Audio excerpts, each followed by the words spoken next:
What's up, Strike Team, and welcome back to another episode of Strike Team Official. I am here with Alan, okay? You guys probably haven't seen him in a while. I haven't seen him since I was out training in Japan, and we are out here doing karate in the garage. Karate in the garage! Okay. So yes, today we're going to be going over some of the techniques in Seisan. We're going to be going over some drills for it to help create a bit more of a realistic timing, especially if you're fighting somebody who either in a self-defense situation or someone who doesn't also do karate. And just so you have some different options to train and build reflexes using techniques from the Uechi Ryu Kata. All right, so like I said, we're going to be going over some different drills for the Uechi Ryu version of Seisan. I know that's probably one of the most universal katas in all of karate, but we're specifically doing that one as that is my main system. And so I'm just going to show you guys, if you don't know sort of where we're going to be starting and what the techniques are going to look like. So we're going to start off with the first three general motions. So after you do your san chin strikes, you have something that looks like this within the kata. Okay, where it's three strikes like that. You can see them done in different way. Some people are very curved with it. Some people do it with a parry. Okay, but it's like boom, boom, boom.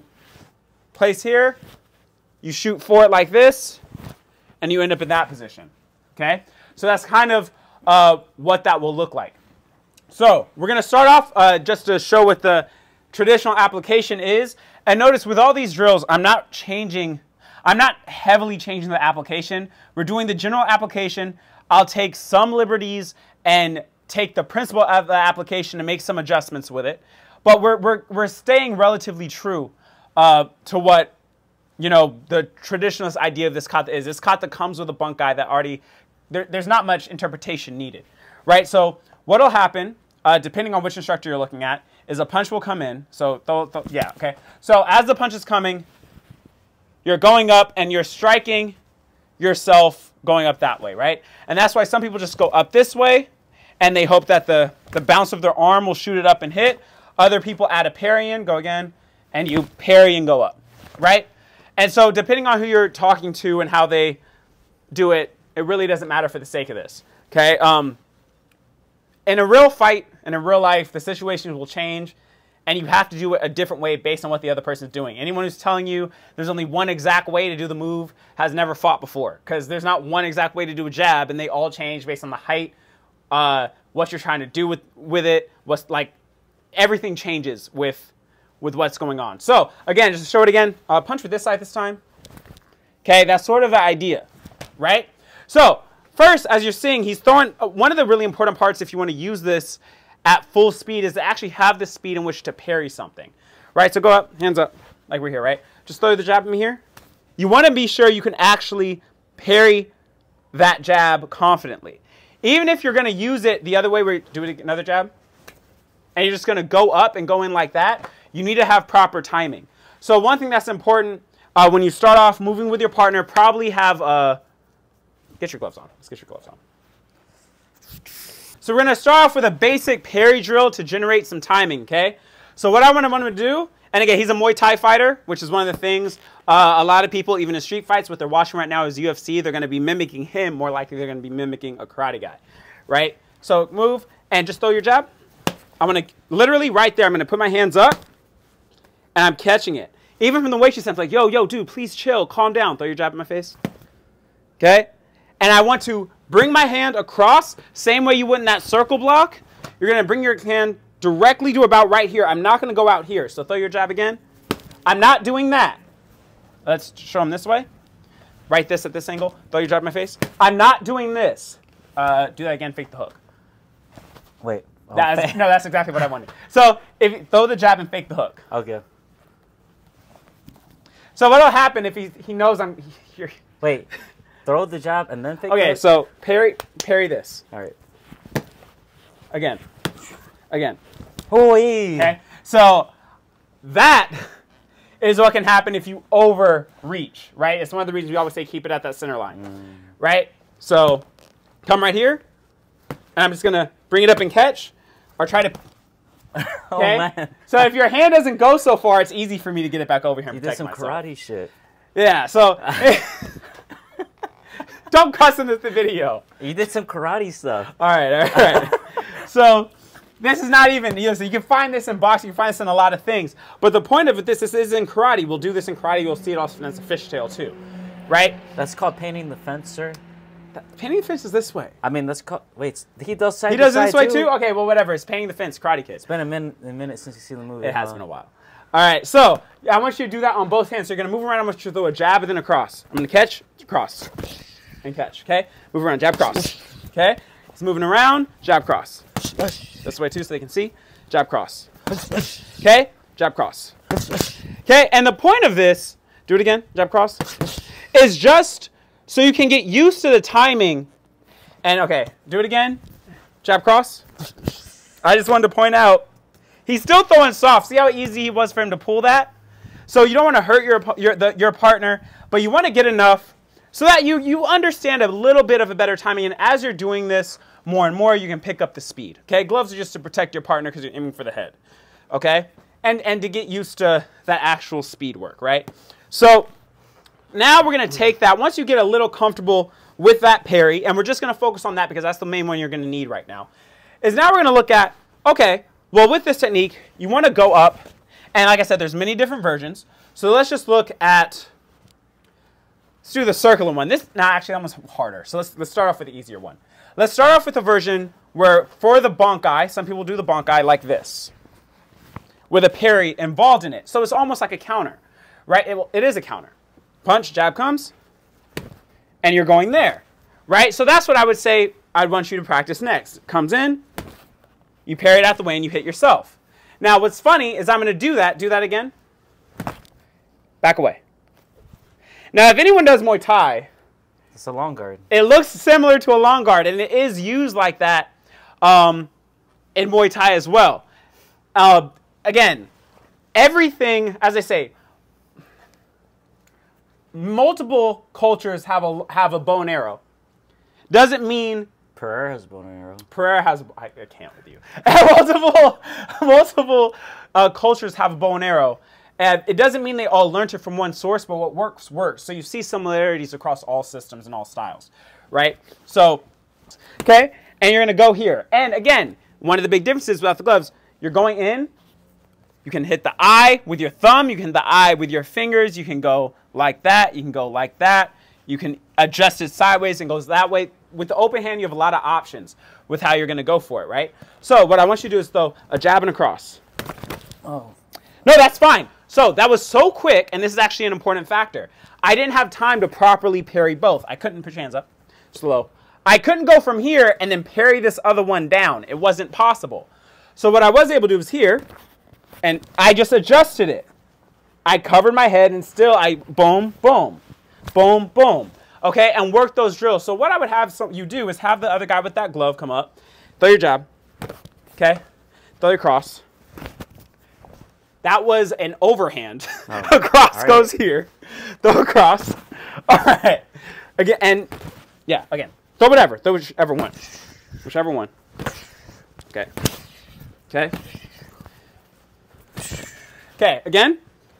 All right, good. So I don't have every one of those. I missed some of them. I parried them all, but I didn't have the timing, especially because we're just going to start no warm-up or whatever, but there's no warm-up in a street fight, right? So I couldn't catch the full counter on every one, right? I don't have its timing. Sometimes I'm just able to parry. It is what it is.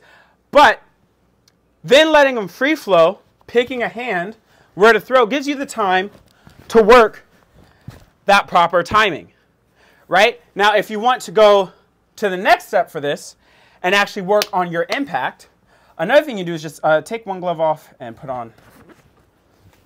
All right, so throw your jab and hold that up. Hold that up so I can hit it. Okay, okay, I'm going to hit it. So go. And now I actually have something I can actually hit. Go again. Again. Again.